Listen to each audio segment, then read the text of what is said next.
کہف کا پہلا رکوع اور 15ویں پارے کا 13واں رکوع۔ یہ سورہ کہف ہے، اس کی بڑی فضیلت ہے۔ حدیث میں رسول اللہ صلی اللہ علیہ وسلم نے ارشاد فرمایا کہ جو جمعے کے دن سورہ کہف کی تلاوت کرتا ہے اللہ اسے دجال کے فتنے سے محفوظ رکھتے ہیں۔ اس کی وجہ کیا ہے کہ دجال کے فتنے میں اور اس میں کیا مناسبت ہے، اس پہ علماء نے بہت کچھ کہا ہے، تو یقینی طور پر اس حکمت کو بیان نہیں کیا جا سکتا، لیکن بہرحال اس کے مضامین ایسے ہیں کہ انسان کو اس سے ایمان میں تقویت ملتی ہے۔ اور بڑی بات یہ ہے کہ رسول اللہ صلی اللہ علیہ وسلم نے جب کسی چیز کے بارے میں ہمیں بتا دیا تو پھر ہمیں اس کی حکمت سمجھ میں نہ بھی آئے تو ہمیں بس اس پر ایمان لانا چاہیے۔ تو دجال کے فتنے سے بچنے کے لیے اگر کوئی جمعے کے دن اس کا اہتمام کرتا ہے تو انشاءاللہ اس کو فائدہ ہوگا۔ دجال کے فتنے سے بچنے میں سرسری غور سے ایک بڑی حکمت یہ معلوم ہوتی ہے کہ اللہ تعالیٰ نے بڑے بڑے قدرت کے اپنے نمونے دنیا میں دکھائے ہیں، جیسے اس میں خضر علیہ السلام کا واقعہ آئے گا، اصحاب کہف کا واقعہ، ذوالقرنین کا واقعہ، کہ کیسی اللہ نے ان کے ہاتھوں پہ اپنی قدرت کو ظاہر کیا۔ تو یہ اللہ تعالیٰ کے مختلف کام ہیں، یاجوج ماجوج کا تذکرہ بھی آئے گا اس میں۔ تو اس میں ہمیں پتہ چلتا ہے کہ اللہ کی قدرتوں میں بہت بڑی بڑی قدرتیں، اللہ مخلوق سے بھی بعض دفعہ بڑے بڑے کام لے لیتے ہیں۔ تو دجال بھی اللہ کی ایک مخلوق ہوگا، تو وہ اگر بڑے بڑے محیر العقول کام دکھا رہا ہے تو یہ اس کی علامت نہیں ہوگی کہ یہ خدا ہے۔ جیسے ذوالقرنین سے اللہ نے بڑا کام لیا تو وہ خدا تھوڑی بن گئے، اور خضر علیہ السلام کے ذریعے اللہ نے مردے کو زندہ ایک جو ہے نا وہ دیوار کو سیدھا کروا دیا اور تختہ جڑوا دیا، اور کچھ انہوں نے اللہ کے بتانے سے غیب کی خبریں بتا دی، تو اس سے وہ خدا تو نہیں بن گئے۔ اور جو اس طرح اصحاب کہف کئی سو یعنی 300 سال تک غار میں سوتے رہے تو اس سے وہ خدا نہیں بن گئے۔ تو ایسے ہی دجال کے جب ہم محیر العقول واقعات دیکھیں گے تو یہ اس کی علامت نہیں ہے کہ یہ خدا ہے، بلکہ اللہ کی مخلوق ہے۔ تو اللہ تعالیٰ نے جیسے پچھلے پیغمبروں میں ایسے واقعات رونما ہوئے اور مقصد لوگوں کی آزمائش تھا، تو دجال بھی لوگوں کی آزمائش ہی کے لیے آئے گا۔ اور بہت ساری حکمتیں ہیں جو علماء نے بیان کی ہیں۔ اچھا، یہ جو جمعے کے دن سورہ کہف پڑھنے کی فضیلت ہے، تو یہ جمعے کی رات کو اگر کوئی پڑھ لے تو بھی یہ فضیلت حاصل ہو جائے گی، تو کیونکہ روایات میں جمعے کی رات کا بھی تذکرہ ملتا ہے اور جمعے کا بھی تذکرہ ملتا ہے۔ الحمدللہ الذی، تمام تعریفیں اس اللہ کے لیے ہیں، انزل علی عبدہ الکتاب، جس نے اپنے بندے پر کتاب کو نازل کیا، ولم یجعل لہ عوجا، اور اس کتاب میں اس نے کوئی کجی نہیں رکھی۔ یہ قرآن کا کمال ہے، آپ الحمد سے لے کے والناس تک پڑھیں، 2 اور 2 4 کی طرح اس کی آیتیں اور اس کے مضامین سمجھ۔ قرآن کے علاوہ کوئی بھی مذہبی کتاب آپ پڑھ لینا تو آپ کو سمجھ میں نہیں آئے گی کہ یہ کیا کہا جا رہا ہے اس میں، اور وہ باتیں نیچر کو اپیل بھی نہیں کریں گی، اور انسان وسوسوں کا شکار ہو جائے گا اور مصیبت میں پڑ جائے گا۔ لیکن قرآن کے دعوے کتنے واضح ہیں، اور دعووں میں تناقض نہیں ہے۔ قرآن نے کہا خدا ایک ہے، ہر جگہ یہی کہا کہ ایک ہے۔ محمد صلی اللہ علیہ وسلم کو کہا کہ نبی ہیں، بشر ہیں، نبی ہیں، تو بشریت کو ثابت کیا قرآن نے۔ جہاں نبی صلی اللہ علیہ وسلم سے اوٹ پٹانگ معجزوں کا مطالبہ کیا گیا تو بتا دیا گیا میں بشر ہوں۔ ایک ہی دعویٰ رہا ہے مسلسل شروع سے آخر تک، اور آخری نبی ہونے کا جب دعویٰ کیا گیا تو آخری ہی، یہ نہیں کہ پھر قرآن میں اشارے دے دیے ہوں کہ کوئی اور نبی بھی آئے گا۔ تو تناقض نہیں ہے قرآن میں۔ نماز کو فرض کیا تو نماز فرض ہے۔ تو یہ جتنے مضامین، پھر اخلاقیات کی جو تعلیم دی وہ تعلیم سیم ہے۔ تو یہ ہے کہ عوج نہیں ہے، بالکل نیچر کو اپیل کرنے والی 2 اور 2 4 کی طرح صاف ستھری باتیں ہیں قرآن مجید میں۔ یہ خود قرآن کا ایک بہت بڑا معجزہ ہے۔ آپ کبھی بھی کسی جھوٹے آدمی کو جب سنیں گے نا، اس کی باتوں میں ٹکراؤ بہت ہوگا۔ میں ایک دفعہ تحقیق کر رہا تھا، یہ منکرین حدیث جو ہیں جنہوں نے کہا، دعویٰ کیا کہ حدیث حجت نہیں ہے، تو ہمارے شیخ حضرت مفتی رشید احمد صاحب رحمہ اللہ تعالی نے اصل الفتاوی کی 2 جلد میں ان کے خلاف بہت کچھ لکھا ہے۔ تو اس میں ایک بڑی دلچسپ بات یہ تھی کہ جب یہ منکرین حدیث کا جو بانی ہے نا، پرویز نام تھا اس کا، پورا نام اس وقت ذہن میں نہیں ہے، تو اس کی کتابوں سے حضرت نے تناقض نکالا۔ مفتی رشید احمد صاحب رحمۃ اللہ علیہ نے تناقض کیا نکالا؟ ایک جگہ لکھ رہا ہے کہ حدیث حجت نہیں ہے، دوسری جگہ لکھ رہا ہے کہ حدیث حجت تو ہے لیکن جن ذرائع سے ہم تک پہنچی وہ ذرائع حجت نہیں ہے، اور ایک جگہ لکھ رہا ہے کہ حدیث حجت بھی ہے لیکن صرف نبی صلی اللہ علیہ وسلم کے دور تک کے لیے حجت ہے، ہمیشہ کے لیے حجت نہیں ہے۔ تو ایسے کئی تناقض، تو اس میں حضرت نے لکھا کہ اس سے پتہ چلتا ہے کہ یہ بیچارہ خود اس کو پتہ نہیں ہے کہ یہ اس کا دعویٰ کیا ہے، یعنی اس سے صاف واضح ہوتا ہے کہ ان کا مقصد صرف اور صرف ہمیں اسلام سے ہٹانا ہے، اور حدیث کو مشکوک قرار دے کر، کیونکہ زیادہ تر جو قوانین ہمیں اسلام کے ملتے ہیں وہ تو قرآن میں بہت کم ملتے ہیں، وہ تو احادیث میں ملتے ہیں۔ قرآن تو زیادہ تر عقیدے کی بات کرتا ہے، آخرت کے تصور کو ہماری نظروں میں اجاگر کرتا ہے، اخلاقیات سکھاتا ہے، مسائل، فقہی مسائل، وہ تو زیادہ تر احادیث میں ہے، اسلامی قانون جسے ہم کہتے ہیں. تو مقصد اس کا یہ ہے کہ اسلامی قانون سے کسی طرح لوگوں کو ہٹایا جائے. تو جیسے جس وقت بن پڑی وہ دعویٰ اس نے کر دیا. کبھی مجلس دیکھی کہ یار اس وقت یہ دعویٰ کرنا زیادہ مناسب ہے کہ حدیث حجت تو ہے لیکن جن ذرائع سے پہنچی وہ ذرائع قابل اعتماد نہیں ہے، تو وہاں اس نے یہ دعویٰ کر دیا. تو جھوٹا آدمی کسی ایک بات پہ ٹکتا نہیں ہے. آپ مرزا غلام احمد قادیانی کے دعووں کو دیکھ لیں، اس کی کتابوں میں کہیں وہ لکھتا ہے کہ میں نبی نہیں ہوں، میں تو امام ہوں، اور کہیں لکھتا ہے کہ میں، شروع میں اس نے یہ دعویٰ کیا تھا کہ میں نبی نہیں ہوں، میں امام مہدی ہوں، پھر اس نے دعویٰ کیا میں حضرت وہی عیسیٰ علیہ الصلوۃ والسلام جو مسیح موعود وہ ہوں. اس کی کتابوں میں اتنا ٹکراؤ ہے. وجہ اس کی ہے کہ باطل کا ایک ہدف ہوتا ہے، تو وہ دیکھتا ہے کہ جیسا دیس ویسا بھیس. جیسے اس کا ہدف ہوتا ہے شہرت، دولت، اور یا لوگوں میں پھوٹ ڈالنا یا کوئی منصب حاصل کرنا کسی سے، تو وہ پھر دیکھتا ہے کہ جس وقت جو طریقہ اس کو سوٹیبل لگتا ہے نا وہ وہی طریقہ اختیار کر لے. تو ہر باطل میں یہ ہوتا ہے. آج بھی ہم دیکھتے ہیں جو اہل باطل ہوتے ہیں وہ کسی ایک بات پہ ٹکتے نہیں ہیں. ایک تو ہوتا ہے نا انسان سے غلطی سے ایک دعویٰ ہو گیا اس سے رجوع کر لے، وہ ایک الگ چیز ہے، وہ تو ہر انسان سے خطا ہو سکتی ہے. لیکن اہل باطل کے دعووں میں بہت ٹکراؤ ہوتا ہے، وہ کسی ایک بات پہ ٹکتے نہیں ہیں. آج بہت سارے اسکالرز ایسے ہیں کہ آپ جب ان کی تقریریں سنیں گے یا ان کی کتابیں پڑھیں گے تو انہیں بہت ٹکراؤ نظر آئے گا.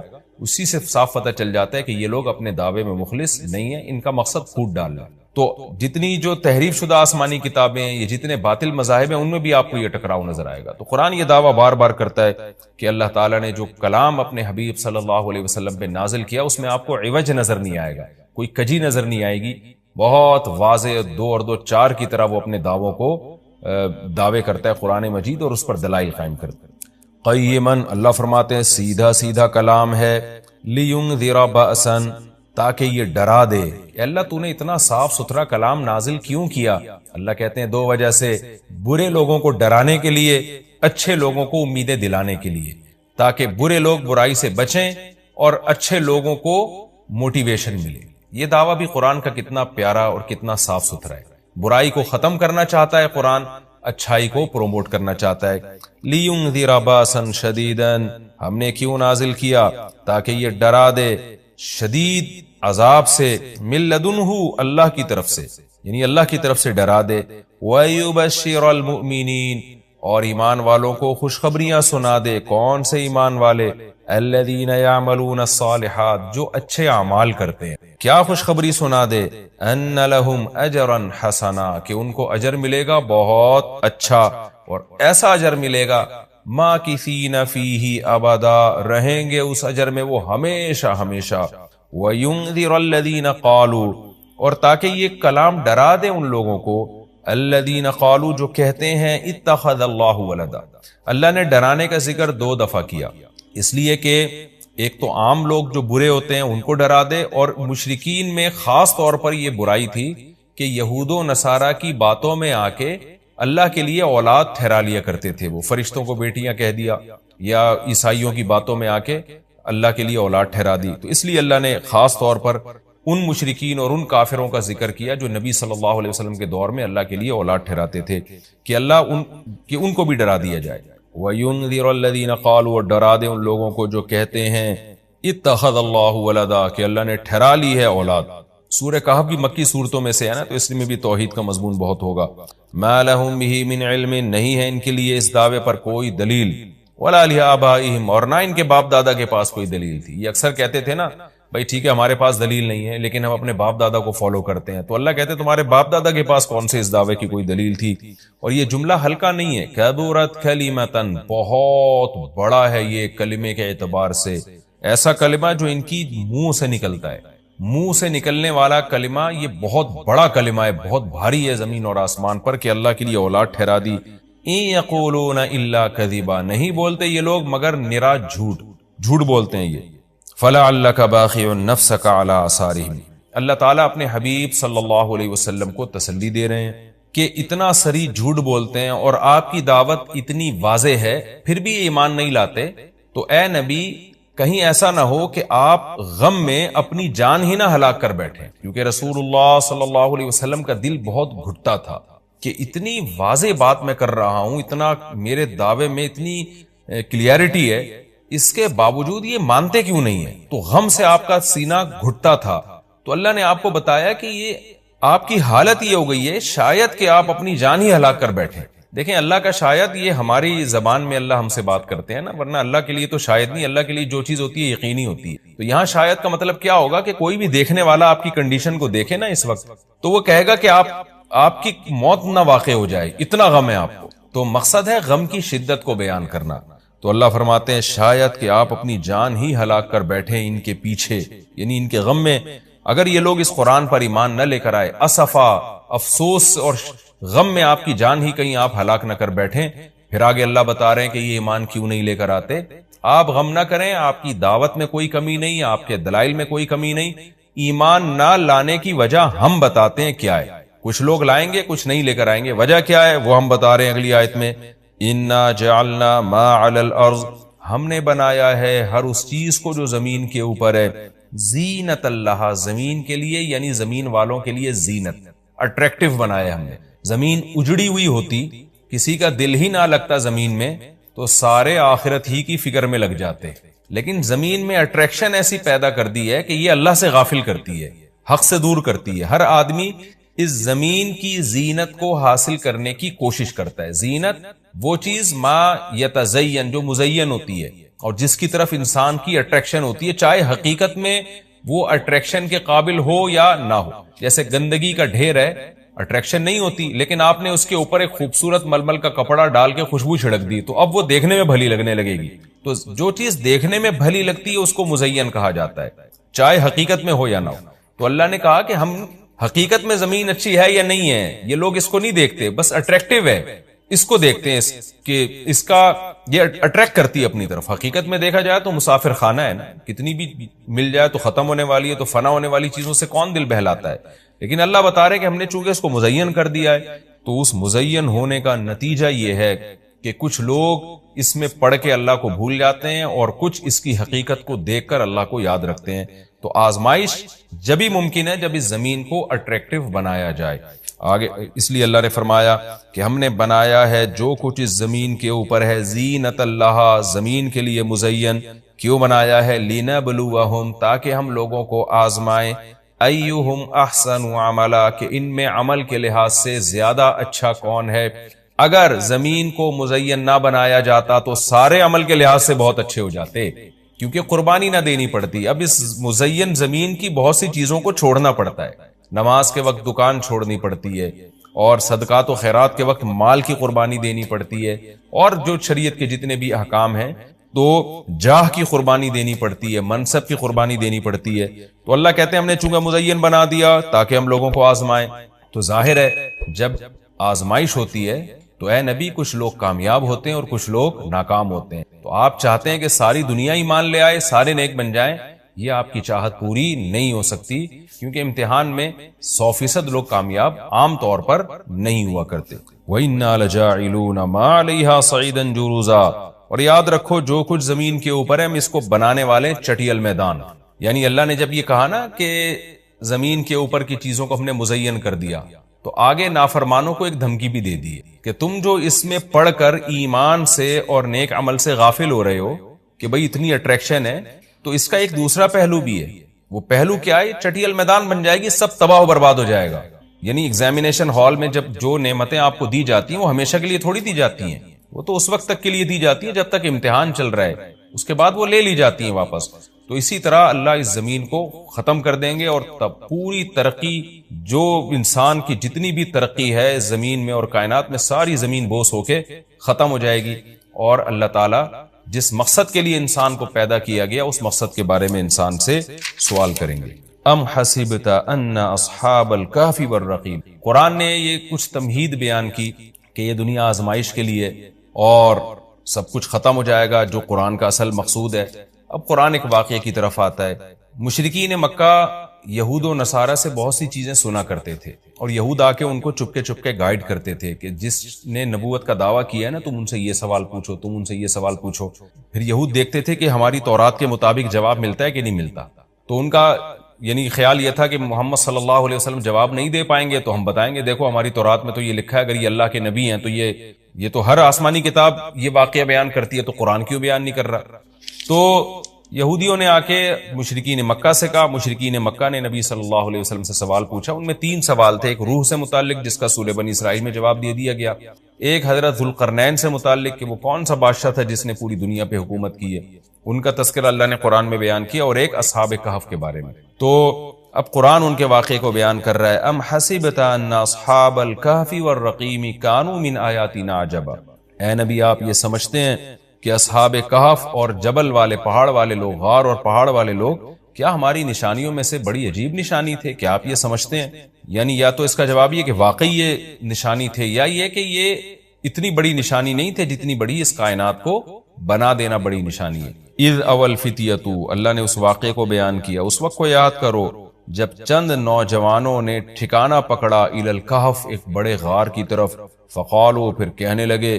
اب دیکھیں قرآن جب واقعہ بیان کرتا ہے نا تو سوال تو مشرکین نے اصحاب کہف کا پوچھا تھا، بتا دیا جاتا بھئی ایک زمانے میں اصحاب کہف تھے جو مشرک بادشاہ تھا جس کے ظلم سے تنگ آ کے وہ علاقہ چھوڑ کے چلے گئے اور 300 سال غار میں رہے، اور پھر 300 سال کے بعد واپس آئے اور لوگوں نے پھر بڑی عقیدت کی، محبت کی، بس اتنا کافی تھا. لیکن قرآن واقعہ اس انداز سے بیان کرتا ہے کہ اس میں اسباق ملنا شروع ہو جائیں، ہمیں اس میں اسباق ملنا شروع ہو جائیں. اب دیکھیں شروع کیسے کیا جا رہا ہے. کیا تم یہ سمجھتے ہو کہ اصحاب کہف کا واقعہ کوئی عجیب واقعہ ہے؟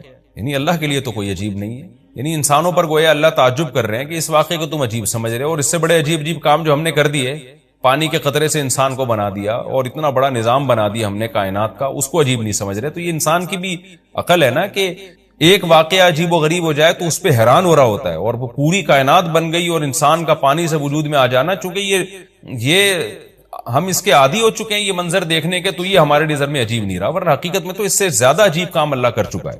تو ایک تو سبق اللہ نے ہمیں یہ بتایا اس واقعے میں کہ یہ واقعہ اتنا عجیب نہیں جتنا اللہ کے دوسرے کام زیادہ عجیب ہیں. تو قرآن واقعہ بیان کرتا ہے اس انداز سے تاکہ ہمیں اس سے اسباق ملے. اذا والفتیۃ الی الکہف، نوجوانوں نے غار میں پناہ لی. فقالوا ربنا، اور کیا کہنے لگے، اے ہمارے رب، آتنا من لدنک رحمہ، تو دے ہمیں اپنی طرف سے رحمت، اور حیئ لنا من امرنا رشدا، ہمارے معاملے میں کوئی رشد کا انتظام کر دے، یعنی درستگی کا انتظام کر دے. اس میں کیا سبق ملتا ہے کہ جو مشرک بادشاہ تھا، کافر بادشاہ تھا، چند نوجوان اسلام لے کر آئے، اللہ کے برحق دین کو قبول کیا. ان کو یہ یقین تھا کہ ہم اس علاقے میں رہ کر اپنے دین اور مذہب پہ قائم نہیں رہ سکتے، لہذا انہوں نے ارادہ کیا ہم ہجرت کرتے ہیں. تو اب ہجرت کر کے جائیں کہاں؟ تو اللہ سے دعائیں مانگ رہے ہیں. اس سے کیا پتہ چلتا ہے کہ جب آپ کے لیے کسی علاقے میں رہ کر دین پر چلنا ناممکن ہو تو آپ پر لازم ہے کہ آپ اس علاقے کو چھوڑیں. ایک بات. نمبر 2، چھوڑ کر آپ اللہ پہ اعتماد اور توکل کریں کہ جس اللہ نے مجھے یہاں کھلایا وہ کہیں اور بھی کھلا سکتا ہے. نمبر 3، اللہ سے 2 قسم کی دعائیں مانگیں. نمبر 1، اے اللہ تو میرے لیے رحمت کا انتظام کر دے، یعنی اپنا رحم کر تاکہ تیری رحم کی وجہ سے ہمارے لیے معاملات آسان ہو جائیں. نمبر 2، تو ہمیں گائیڈ کر، حیئ لنا من امرنا رشدا کا مطلب سیدھا راہ دکھا، ہمیں بتا کہ ہم نے جانا کہاں ہے، کس ملک میں اسٹے کرنا ہے، سفر کیسے کرنا ہے. یہ بالکل ایسے ہی ہے جیسے موسیٰ علیہ الصلوۃ والسلام سے غلطی سے قتل ہو گیا، تو اب مدین سے جب نکلنا تھا، مصر سے جب نکلنا تھا تو راستہ معلوم نہیں تھا، تو وہاں بھی اللہ تعالیٰ سے موسیٰ علیہ السلام نے دعا مانگی کہ وَلَمَّا تَوَجَّهَ تِلْقَاءَ مَدْيَنَ قَالَ عَسَىٰ رَبِّي أَن يَهْدِيَنِي سَوَاءَ السَّبِيلِ، مجھے امید ہے میرے رب مجھے سیدھا راستہ دکھائے گا. تو جب انسان کو راستے معلوم نہ ہو، گائیڈنس نہ مل رہی ہو کہ جانا کہاں ہے، کہاں اسٹے کرنا ہے، تو ایسے موقع پہ اللہ سے سیدھے راستے کی دعا مانگنی چاہیے. تو یہاں بھی انہوں نے دعا مانگی کہ اللہ تو ہمارے لیے رحمت کا انتظام کر دے اور ہمارے لیے ہمیں گائیڈ کر دے کہ ہم نے جانا کہاں ہے، کہاں اسٹے کرنا ہے. تو قرآن کہتا ہے ہم نے ان کی دعا کو قبول کی. فَضَرَبْنَا عَلَىٰ آذَانِهِمْ، رحمت کا انتظام کیسے ہوا کہ ہم نے غار کے اندر گئے، ان کے کتے کو ساتھ لے کر غار کے اندر گئے، اور وہاں انہوں نے کہا کہ فی الحال ہم یہاں لوگوں سے چھپ جائیں، کسی طریقے سے پناہ میں آ جائیں، پھر دیکھیں گے جی اٹھ کے ہم نے جانا کہاں ہے. تو قتل کے خوف سے نکلے اور غار میں جا کے آرام کیا. تو اللہ کہتے ہیں ہم نے ان کے کانوں پہ پردہ ڈال دیا، سلا دیا گہری نیند، سنین عددا، کئی سال تک. ثم بعثناہم، پھر ہم نے ان کو جگایا، لنعلم ای الحزبین، تاکہ ہم دیکھیں، جس کا نتیجہ یہ نکلا کہ ہم یہ دیکھنا چاہتے تھے ان دونوں میں سے کون سا فریق ایسا ہے احصا لما لبثوا امدا، جو مدت کے اعتبار سے زیادہ کاؤنٹ کرنے والا ہے اس مدت کو، لما لبثوا جس مدت تک یہ لوگ ٹھہرے. یعنی اللہ تعالیٰ بھی گویا ان کو دیکھ کے خوش ہو رہے ہیں کہ دیکھیں ان کے آپس میں تبصرے کیا ہوتے ہیں، کیونکہ کسی کے ساتھ ایسا کبھی نہیں ہوا. تو اب جب یہ اٹھیں گے تو اللہ کی گویا کہ اللہ تعالیٰ بھی ان کی بات کو دیکھ کرنا ایک خوش ہو رہے ہیں ان کو دیکھ کے کہ دیکھو میں یہ باتیں آپس میں کیا کرتے ہیں. تو کسی نے کیا کہا، کسی نے کیا کہا، یہ سارا تذکرہ آگے آئے گا. یہ واقعہ آگے بھی چلے گا اور انشاءاللہ اس کی تفصیل اگلے رکوع میں زیادہ آئے گی. ہمارا یہ رکوع الحمدللہ کمپلیٹ ہو گیا اور وقت بھی تقریباً کمپلیٹ ہی ہونے والا ہے ہمارا. تو پچھلے رکوع میں اللہ تعالیٰ نے اصحاب کہف کے واقعے کی تمہید بیان کی تھی، مختصر بیان کیا تھا، اب اس کی تفصیل بیان ہو رہی ہے. نحن نقص علیک نبأہم بالحق، اے نبی ہم آپ کو بیان کرتے ہیں ان کا واقعہ حق کے ساتھ. حق کے ساتھ کا اس لیے بیان کیا گیا، حق کا لفظ اس لیے بڑھایا گیا کہ ایک تاریخی واقعہ تھا، اور آپ کو پتہ ہے جب تاریخی واقعہ لوگ نقل کرتے ہیں تو بہت کچھ اس میں کمی بیشی کر دیتے ہیں، کچھ اپنی طرف سے اضافے کر دیتے ہیں، کچھ اپنی طرف سے کمیاں کر دیتے ہیں. تو واقعہ کی جو اصل بات ہے وہ تو درست ہوتی ہے، لیکن اس میں جو ایڈیشن ہوتی ہے وہ غلط ہوتی ہے. تو اس لیے قرآن کہہ رہے ہے کہ آپ لوگوں کو مت دیکھیں، ہم آپ کو ٹھیک بیان کرتے ہیں. جتنا قرآن بیان کرے گا وہ 100% مستند ہوگا. باقی جو لوگوں میں مشہور ہے ان میں کچھ صحیح ہوں گی، کچھ باتیں غلط ہوں گی.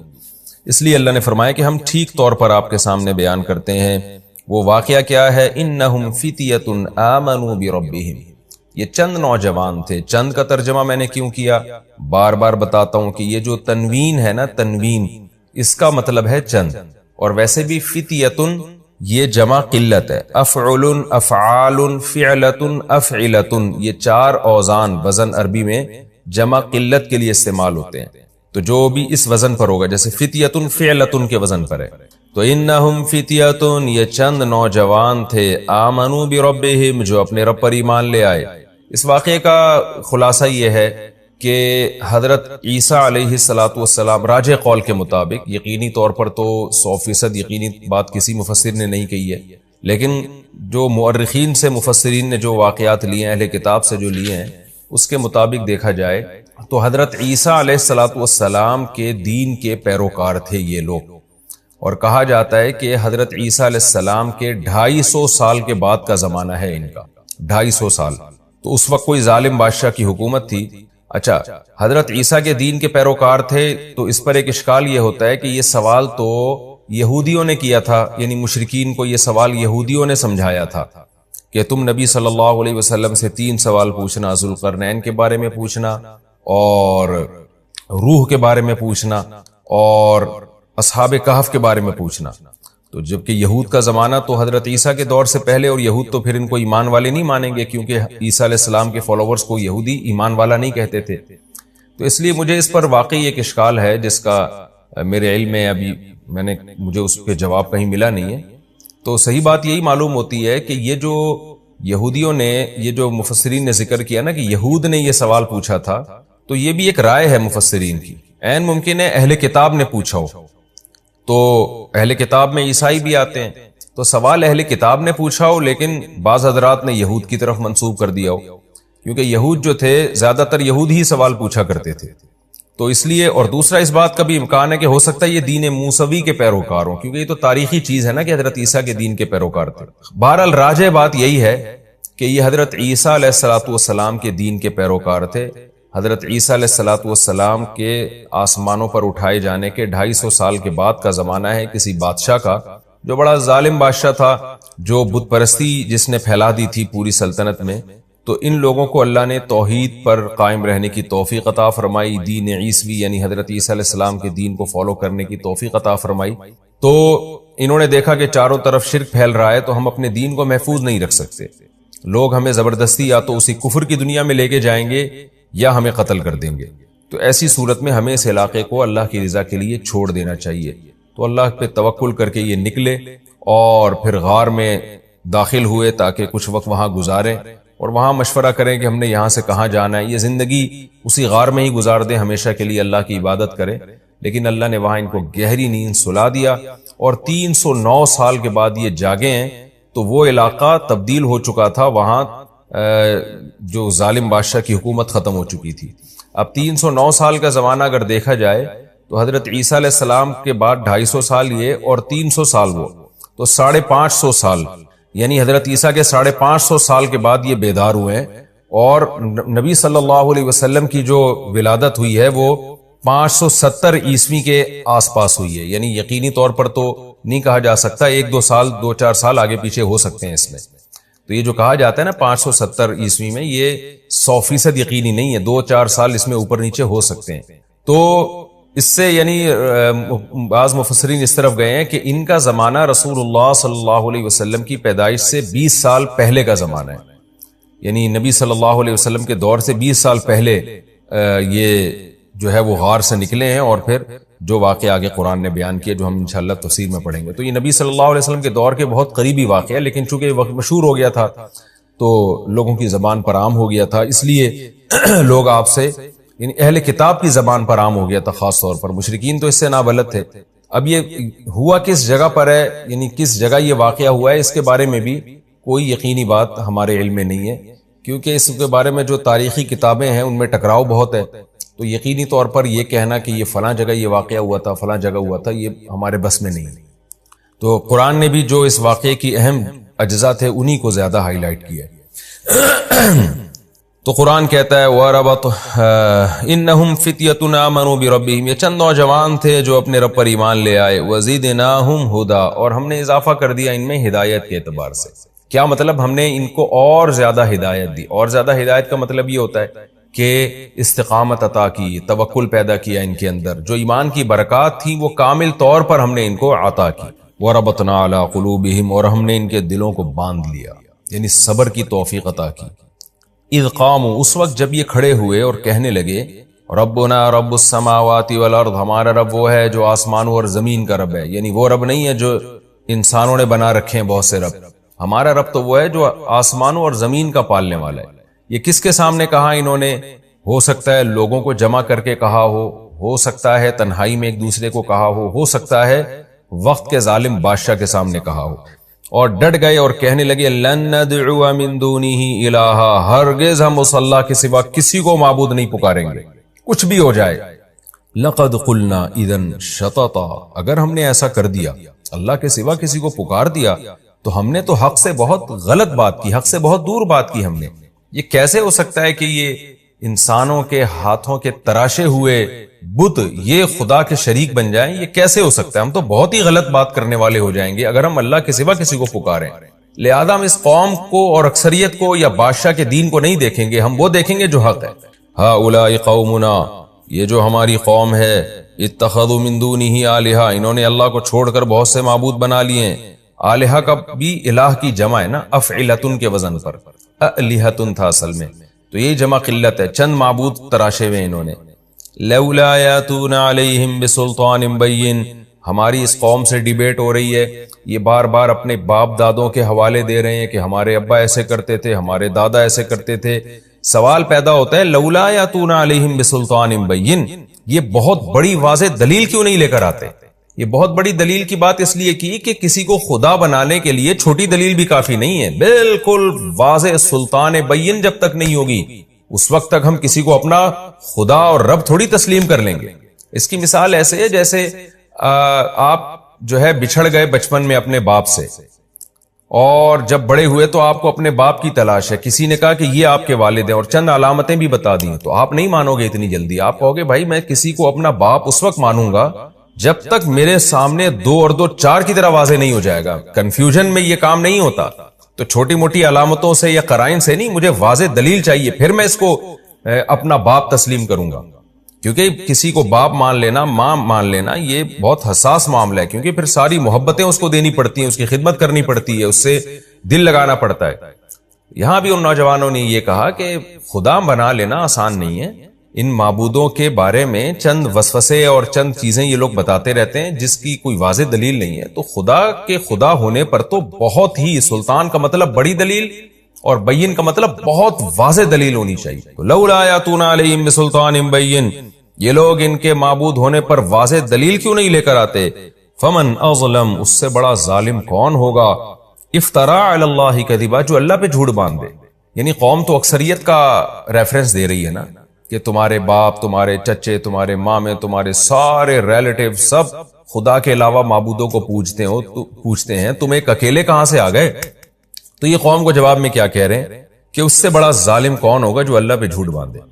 یعنی تم تو یہ کہتے ہو نا اللہ نے ان کو اختیارات دیے ہوئے ہیں، بارش برسانے کا اختیار اس کے پاس ہے، اولاد دینے کا اختیار اس کے پاس ہے، فلاں کام کا اختیار اس کے پاس، تو اس کا مطلب کہ تم اللہ پہ جھوٹ باندھ رہے ہو، جبکہ اللہ تو کہہ رہا ہے میں نے کسی کو اختیارات نہیں دیے۔ تو اس سے بڑا ظالم کون ہوگا جو اللہ پہ جھوٹ باندھے؟ یعنی جھوٹ کی مختلف انواع ہوتی ہیں، کہ یہ کہ آپ اپنے باپ پہ جھوٹ باندھ دیں، ایک ماں پہ جھوٹ باندھ دیں، بھائی پہ جھوٹ باندھ دیں، دوست پہ جھوٹ باندھ دیں، حکومت پہ جھوٹ باندھ دیں۔ تو ان جھوٹ باندھنے کی نوعیتوں میں سب سے بڑا ظالم وہ ہے، سب سے بڑا جھوٹ یہ ہے کہ آپ خدا کی طرف جھوٹ کی نسبت کریں۔ اب جب یہ ڈیبیٹ ان کی قوم سے ہو رہی ہے تو پھر آپس میں انہوں نے مشورہ کیا کہ بھائی وَإِذِ اعْتَزَلْتُمُوهُمْ، یہ چند نوجوان مل کے اکٹھے ہوئے، انہوں نے آپس میں مشورہ کیا کہ دیکھو جب تم نے اس قوم کو چھوڑ ہی دیا ہے، اور جب کہ تم اعتزلتموہم، اس قوم سے تم نے کنارہ کشی اختیار کر لی ہے، یعنی اس کے مذہب کو چھوڑ دیا تم نے، وما یعبدون، اور ان کے معبودوں کو بھی چھوڑ دیا۔ تو دو ہی چیزیں ہوتی ہیں، عابد اور معبود۔ تو ان میں یہاں بھی اس ملک میں دو ہی طرح کے لوگ ہیں، یا تو مشرک ہیں یا وہ باطل ہیں جن کی عبادت ہو رہی ہے، تو دونوں ہی باطل ہیں۔ تو ہم ان باطل لوگوں میں ہم کیوں رہیں؟ تو لہذا جب ہم نے ایسا کر ہی دیا ہے، فَأَوُوا إِلَى الْكَهْفِ، تو پھر غار کی طرف چلو۔ کیا مطلب؟ نظریاتی طور پر تم نے جب اس قوم کو اور ان کے خداؤں کو چھوڑ دیا ہے تو عملی طور پہ بھی چھوڑ دو، یعنی جسمانی طور پہ بھی کنارہ کشی اختیار کر لو۔ تو اللہ کے سوا جب سب کچھ چھوڑ دیا ہے تو پھر پریکٹیکلی بھی چھوڑ دو۔ اب چھوڑ کے جائے کہاں؟ تو فَأَوُوا إِلَى الْكَهْفِ، فی الحال یہ کرو کہ غار میں چلے جاؤ، چھپ کے وہاں اللہ کی عبادت کرو، کھانے پینے کا انتظام کر لو، حفاظت کے لیے کتا ساتھ میں لے جاؤ اپنے، تو جو ایک دنیاوی اسباب ہو سکتے ہیں وہ اختیار کرو، وہاں جا کے ہم غور کریں گے۔ فی الحال یہاں سے نکلو، کیونکہ یہ تو ہمیں نہ نماز پڑھنے دے رہے ہیں، نہ روزہ رکھنے دے رہے ہیں، نہ توحید پر قائم رہنے دے رہے ہیں، فی الحال یہاں سے نکلو۔ ینشر لکم ربکم من رحمتہ، تمہارا رب تمہارے لیے اپنی رحمت سے رحمت پھیلا دے گا، کچھ نہ کوئی انتظام کرے گا۔ یعنی جو ہمارے بس میں ہے وہ ہم کر لیتے ہیں، جو ہمارے بس میں نہیں ہے ہم وہ اللہ پہ چھوڑ دیتے ہیں۔ یہ اس آیت کا حاصل ہے، ینشر لکم ربکم من رحمتہ وَيُهَيِّئْ لَكُم مِّنْ أَمْرِكُم مِّرْفَقًا، اور تمہارے معاملے میں تمہارا رب، یعنی سب ایک دوسرے کو سمجھا رہے ہیں کہ تمہارے معاملے میں تمہارا رب کوئی آسانی کی صورت پیدا کر دے گا۔ اللہ سے بھی کچھ امیدیں لگاؤ، سب کچھ ہم نے نہیں کرنا، جو ہمارے بس میں ہے وہ ہم کریں گے، باقی اللہ پہ چھوڑتے ہیں، اللہ سے ہمیں اچھی امید ہے، اللہ ہمارے لیے کوئی انتظام کر دے گا۔ ان بیچاروں کو کیا پتا تھا کہ اللہ ایسا انتظام کرے گا آپ کے لیے۔ قرآن کہتا ہے، اب یہ اس کو کہتے ہیں اندماج۔ اندماج کا مطلب بہت سارے واقعہ کے بہت سارے پہلو قرآن حذف کر دیتا ہے۔ اب ہونا تو یہ چاہیے تھا، قرآن یہ بتاتا کہ بالآخر وہ چھپ چھپا کے نکلے، کتا انہوں نے ساتھ میں لیا، پھر غار کے دہانے میں داخل ہوئے، پھر آرام کرنے کے لیے لیٹ گئے، لیکن ان تمام واقعات کو قرآن نے حذف کر دیا، اور پھر آگے کا واقعہ بیان کر رہا ہے۔ وَتَرَى الشَّمْسَ إِذَا طَلَعَتْ، اے مخاطب تو دیکھتا سورج کو، اذا طلعت جب وہ طلوع ہوتا، تزاور عن کہفہم تو ان کے غار سے بچتا، یعنی بچتا ہوا نکلتا، ذات الیمین سیدھے ہاتھ کی طرف۔ یہ سیدھا ہاتھ جانے کے لحاظ سے بھی غار میں ہو سکتا ہے، یعنی جاتے ہوئے جو سیدھی جانب تھی، یہ بھی ہو سکتا ہے کہ ان کے نکلنے والے راستے میں سے جو ان کے دائیں جانب پڑتا تھا اس کو سیدھا کہا قرآن نے۔ بہرحال ہمیں اس سے کوئی غرض نہیں ہے، مفہوم یہی ہے کہ دائیں یا بائیں دھوپ مڑ جاتی، ڈائریکٹ ان کے چہروں پہ نہیں لگتی۔ تزاور عن کہفہم ذات الیمین، سیدھی جانب ان کے کہف سے، ان کے غار سے بچتی ہوئی نکلتی۔ وَإِذَا غَرَبَتْ، اور جب سورج غروب ہوتا، تقرضہم تو سورج ان سے دور ہوتا، ذات الشمال بائیں جانب کو۔ تو سورج سے دور ہونے سے مراد ہے سورج کی دھوپ، یعنی دھوپ ان سے دور ہو جاتی۔ وَهُمْ فِي فَجْوَةٍ مِّنْهُ، اور وہ غار کے ایک کشادہ حصے میں تھے، جس کی وجہ سے گھٹن نہیں ہو رہی تھی، وہاں ہوا کے گزرنے کا انتظام تھا، سورج کی روشنی کے گزرنے کا انتظام تھا، ڈائریکٹ دھوپ سے اللہ نے ان کو بچایا۔ یہ بھی دیکھیں اللہ کی کیسی قدرت ہے، جو اللہ اتنا کر سکتا ہے کہ غار میں کسی کو 309 سال تک سلا سکتا ہے، بغیر روٹی کے، بغیر پانی کے، تو اس کی کیا ضرورت ہے کہ وہ سورج کی روشنی کو ان سے بچائے؟ تو اللہ یہ بھی کر سکتا تھا کہ سورج ان پہ پڑ بھی جاتا، پھر بھی اللہ بچا لیتا۔ لیکن اس سے پتہ چلتا ہے کہ اللہ تعالیٰ نے اس دنیا کو اسباب کے ساتھ چلایا ہے۔ تو اللہ تعالیٰ کا مقصد کیا تھا کہ ان کو 309 سال تک سلانا اور پھر جگا دینا. تو اس کے لیے اس کی ضرورت نہیں تھی کہ دھوپ ان کے اوپر ڈائریکٹ پڑے اور پھر اللہ اس دھوپ کے اثرات سے ان کو بچائے. بس اتنی ضرورت تھی کہ بھوک اور پیاس کی حاجت اللہ ان کو، اس سے اللہ ان کو مستغنی کر دے.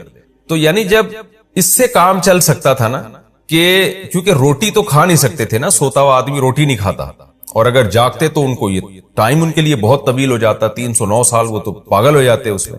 تو اللہ تعالیٰ نے اس دنیا کو اسباب کے ساتھ چلایا ہے. تو اللہ تعالیٰ نے اپنی قدرت بھی اگر دکھائی ہے نا، تو جتنی قدرت سے کام چل سکتا تھا بس اسی پر اکتفا کیا گیا ہے، اور باقی تمام اسباب ہی اختیار کیے گئے ہیں. تو یہ اللہ تعالیٰ کی عادت ہے کہ اللہ نے اس دنیا کو اسباب کے ساتھ جوڑا ہے. تو ان کو زندہ رکھنے کے لیے یہ ضروری تھا کہ سورج ان پہ ڈائریکٹ نہ پڑتا، تو اللہ تعالیٰ نے یہی انتظام کیا کہ سورج کو پڑنے نہیں دیا ان کے اوپر. اور اسی طرح ان کے جو ان کا غار پہ جو کتا بیٹھا ہوا تھا، اس کو بھی اللہ نے ایک روب دیا تاکہ لوگ بھی اندر نہ آئیں، ورنہ اللہ چاہتا تو لوگ اندر آ جاتے اور ان کا کچھ نہ بگاڑ سکتے، مر جاتے، کچھ بھی ہو سکتا تھا. تو یہ ساری باتیں اس کی علامت ہیں کہ اللہ اس دنیا کو اسباب ہی کے ساتھ چلاتا ہے. ذالک من آیات اللہ، اللہ فرماتے ہیں یہ اللہ کی آیات میں سے ہے. من یہد اللہ فہو المہتد، لیکن اے نبی جس کو اللہ ہدایت دے گا وہی ہدایت پائے گا. یعنی اللہ کی ایسی قدرت کی نشانیاں دیکھنے کے بعد بھی ہر ایک کو پھر بھی ہدایت نہیں ملتی، اسی کو ملے گی جس کو اللہ چاہے گا. ومن یضلل، اور جس کو اللہ گمراہ کر دے، فلن تجد له ولیا مرشدا، تو آپ ہرگز اس کے لیے کوئی دوست اور ہدایت دینے والا نہیں پائیں گے. یہ تسلی بھی دی جا رہی ہے کہ بہت سے لوگ پھر بھی بے ایمان ہو کے ہی مریں گے، اتنی قدرت اور اتنا کچھ دیکھنے کے باوجود. تو جس کے دل میں انابت ہوگی اس کو اللہ ہدایت دے گا، جو نہیں چاہے گا اللہ کی عادت ہے اس کو ہدایت نہیں دیتا اللہ تعالیٰ. یہ رکوع الحمدللہ ہمارا کمپلیٹ ہو گیا اور اصحاب کہف کا ایک حصہ اس میں بیان ہوا ہے. اب ہم اگلے رکوع کی طرف چلتے ہیں. رکوع آسان ہے، اگلے رکوع کی طرف ہم چلتے ہیں. بسم اللہ الرحمن الرحیم. سورہ بنی اسرائیل، سورہ کہف کا رکوع نمبر 3 اور 15ویں پارے کا رکوع نمبر 15. اس کا مختصر لفظی ترجمہ گرامر کے ساتھ ہو گیا تھا. آج انشاءاللہ میں اس کی تفسیر شروع کروں گا. اعوذ باللہ من الشیطان الرجیم. بسم اللہ الرحمن الرحیم. وَتَحْسَبُهُمْ أَيْقَاظًا وَهُمْ رُقُودٌ، اور اے مخاطب تو ان کو سمجھتا کہ وہ جاگ رہے ہیں. یعنی اصحاب کہف جو غار میں گئے تھے، اللہ نے ان کو سلا دیا بہت گہری نیند. تو اب ان کی کیفیت کیا تھی؟ ان آیتوں میں اس کا بیان چل رہا ہے. کیفیت یہ تھی کہ اے مخاطب تو اگر ان کو جا کے دیکھتا تو تجھے ایسا لگتا کہ یہ جاگ رہے ہیں. یعنی چہرے پہ چہرہ فریش تھا ان کا. آپ نے دیکھا ہوگا نا، بعض دفعہ کوئی آدمی آنکھیں بند کر کے لیٹا ہوا ہوتا ہے تو ایک روب ہوتا ہے اس کے چہرے پہ، سوتے ہوئے انسان کے چہرے پہ روب نہیں ہوتا. تو اللہ میاں نے یہ روب اس لیے ڈالا تاکہ کوئی ان کو نقصان نہ پہنچائے. اس سے بھی پتہ چلتا ہے اللہ تعالیٰ دنیا کو اسباب کے ساتھ چلاتے ہیں. اب دیکھیں یہ اللہ نے اپنی قدرت دکھائی، 300 سال سلا دیا. تو جو اللہ یہ قدرت دکھا سکتا ہے وہ یہ بھی تو کر سکتا ہے نا کہ ویسے ہی ان کی حفاظت کا انتظام کر لے. لیکن نہیں، اللہ تعالیٰ کی عادت کیا ہے کہ جب قدرت اللہ نے اپنی دکھائی ہے تو یہاں تک تو قدرت دکھا دی ہے کہ 300 سال سلا دیا ان کو، لیکن پھر ان کی جو بقیہ حفاظت کے لیے اللہ نے وہی کیا ہے جو اسباب اختیار، یعنی جو اسباب کے ذریعے ان کی حفاظت کی ہے کہ اب کوئی ان کو نقصان نہ پہنچائے اور دائیں بائیں کروٹیں دلوائی جائیں ان کو تاکہ زمین ان کو کھا نہ جائے. حالانکہ اللہ ان اسباب کے بغیر بھی ان کی حفاظت پر قدرت رکھتا تھا. وَنُقَلِّبُهُمْ ذَاتَ الْيَمِينِ وَذَاتَ الشِّمَالِ، اور ہم ان کو الٹ پلٹ کر رہے تھے دائیں طرف اور بائیں طرف، یعنی کروٹیں بھی وہ لے رہے تھے. کیونکہ اگر آپ 300 سال تک ایک ہی جگہ لیٹے رہیں تو زمین ہی کھا جائے گی آپ کو. مریضوں کے ساتھ ہوتا ہے نا، جو بستر پہ اگر طویل عرصے ایک ہی زاویے پہ پڑے رہتے ہیں تو کیسے ان کی جلد خراب ہونا شروع ہو جاتی ہے. وَكَلْبُهُمْ بَاسِطٌ ذِرَاعَيْهِ بِالْوَصِيدِ، اور ان کا کتا وہ چوکھٹ پہ اپنے دونوں بازوؤں کو پھیلائے ہوئے تھا. کتے عام طور پر حفاظت کے لیے چوکھٹ پہ بازو پھیلا کے بیٹھ جاتے ہیں اور ہانپ رہے ہوتے ہیں. تو اللہ تعالیٰ نے یعنی ایسا کیا کہ ان کے ساتھ ان کے کتے کی بھی حفاظت کی. یہ بھی آپ دیکھ لیں اللہ کی قدرت. اللہ چاہتا ویسے حفاظت کر لیتا، کتے کی ضرورت ہی نہیں تھی. لیکن دنیا دار الاسباب ہے، کتے حفاظت ہی کے لیے ہوتے ہیں، دل لگانے کے لیے نہیں ہوتے. غیر مسلم لوگ تو کتوں سے دل لگانا شروع کر دیتے ہیں اور فیملی ممبر بنا لیتے ہیں. اسلام میں یہ ہے کہ آپ کتے کو حفاظت کے لیے پال سکتے ہیں، اس کو فیملی ممبر نہیں بنا سکتے آپ.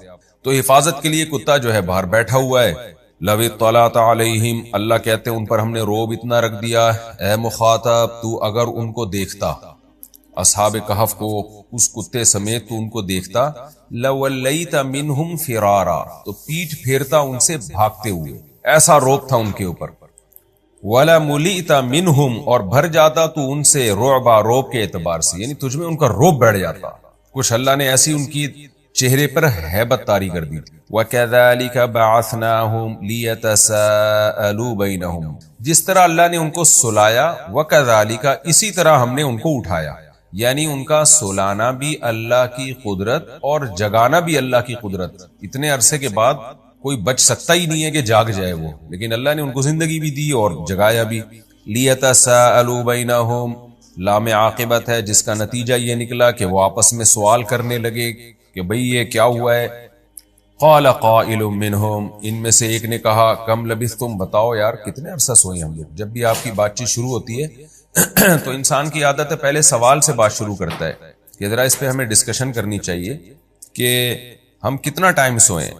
قالوا لبثنا یوما، کہنے لگے جو دوسری پارٹی تھی اس نے کہا کہ ہم ایک دن رہے ہیں، او بعض یوم، یا دن سے بھی کچھ کم۔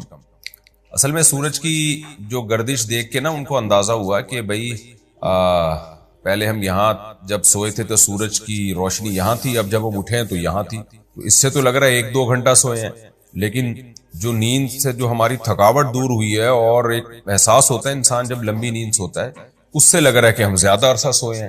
ایسا تو نہیں سورج پورا چکر لگا کے واپس آ گیا ہو، 24 گھنٹے سے زیادہ ہم سوئے ہوں۔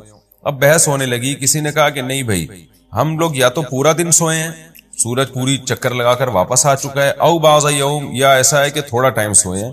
قالوا ربکم، دوسری جماعت کہنے لگی ربکم اعلم بما لبثتم، کیونکہ وہ سر نہ پکڑ کے بیٹھ گئے ہوں گے اور غور و فکر کرنے لگے ہوں گے، ہم جب یہاں تھے تو سایہ یہاں تھا، پھر یہاں آ گیا تو یہاں آنے میں تو آدھا گھنٹہ لگتا ہے، 1 گھنٹہ لگتا ہے، نیند سے لگ رہا ہے کہ 1 گھنٹہ نہیں ہم زیادہ سوئے ہیں۔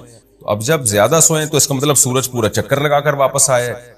تو اب ان کی سمجھ میں آ ہی نہیں رہا کہ یہ ہوا کیا ہے ہمارے ساتھ، کیونکہ 24 گھنٹے بھی کوئی نہیں سوتا، جتنا بھی آپ سوئیں سو کے تھک جاتے ہیں، 12 13 زیادہ 15 گھنٹے میں آنکھ تو کھلے گی نا۔ تو اس لیے اب انہوں نے کہا یار اس پہ دماغ لگانے کے بجائے کچھ سمجھ سے بالا تر ہے، ربکم اعلم بما لبثتم، تمہارا رب ہی خوب جانتا ہے کہ ہم کتنا عرصہ یہاں سوئے ہیں، لہذا اس بحث میں اب مت پڑو، ہمیں بھوک لگ رہی ہے، سب کے پیٹ کمر سے چپکے ہوئے ہیں، لہذا ایک کام کرو، فَبَعَثُوا أَحَدَكُمْ بِوَرِقِكُمْ هَذِهِ، کسی ایک کو بھیجو اس سکے کے ساتھ، جو بھی اس زمانے میں رائج الوقت سکہ ہوگا، کرنسی ہوگی، اس کرنسی کے ساتھ کسی کو بھیجو مدینہ میں۔ اس سے پتہ چلتا ہے کہ کرنسیوں کا دستور بہت پرانا ہے، جو کرنسی کے ذریعے خرید و فروخت ہوتی تھی یہ بہت پرانا رواج ہے۔ اگر ہم یہ فرض کر لیتے ہیں، مان لیتے ہیں کہ یہ واقعہ نبی صلی اللہ علیہ وسلم کی پیدائش سے 20 سال پہلے کا ہے، تو پھر یہ واقعہ پرانا نہیں ہے، لیکن میں نے بتایا کوئی 100% مستند بات نہیں ہے، یہ بعض مفسرین اس طرف گئے ہیں، اور یہ بھی ممکن ہے کہ یہ واقعہ اور زیادہ پرانا ہو۔ فَلْيَنظُرْ أَيُّهَا أَزْكَى طَعَامًا، تو چاہیے کہ وہ دیکھے، جس کو ہم سکہ دے کے بھیجیں گے اس کو چاہیے کہ دیکھے أَيُّهَا أَزْكَى طَعَامًا، کہ کھانے میں زیادہ پاکیزہ کھانا کون سا ہے، یعنی حلال کھانا کون سا ہے۔ اس کی وجہ بھی ظاہر ہے کہ غیر مسلم ریاست تھی نا، تو وہ تو پتہ نہیں کیا کیا کھا جاتے ہوں گے، خنزیر بھی کھا جاتے ہوں گے، پھر مردار بھی کھا جاتے ہوں گے، تو کہا کہ بھئی جا کے یہ تفتیش کرے، حرام نہ اٹھا کے لے آئے۔ اس سے ہمارے وہ مسلمان بھائی جو یورپ میں امریکہ میں رہتے ہیں اور بغیر تحقیق کے گوشت کھانا شروع کر دیتے ہیں، ان کے لیے عبرت کا سامان۔ جب آپ غیر مسلم کنٹری میں رہتے ہیں جہاں حلال و حرام میں فرق کرنا مشکل ہوتا ہے، تو آپ پر یہ واجب ہے کہ آپ تحقیق کر کے حلال کھائیں۔ اور یہ بات بھی خوب اچھی طرح سمجھ لیں، آج کل حلال کی اسٹیمپیں بہت بک رہی ہیں، یورپ امریکہ میں لوگ ادارے کھول لیتے ہیں، حلال کی اسٹیمپ بنا کے ٹھپے لگا کے بیچنا شروع کر دیتے ہیں، تو اتنا کافی نہیں ہے۔ مشینی ذبیحہ پہ بھی حلال کی اسٹیمپ لگی ہوتی ہے آج کل۔ ہاتھ سے ذبح کرنا، بسم اللہ اللہ اکبر پڑھنا، اللہ کا نام لے کے ذبح کرنا، یہ ضروری ہے۔ تو جب تک کوئی ایسا ریلائبل ادارہ نہ ہو جس پر آپ کو اطمینان نہ ہو کہ بھئی یہ واقعی ہاتھ کا ذبیحہ ہے اور حلال ہے، اللہ کا نام لے کے جانور ذبح کیا گیا ہے، اس وقت تک غیر مسلم کنٹری میں آپ کے لیے گوشت کھانا حلال نہیں ہے۔ لوگ بغیر تحقیق کے کھانا شروع کر دیتے ہیں۔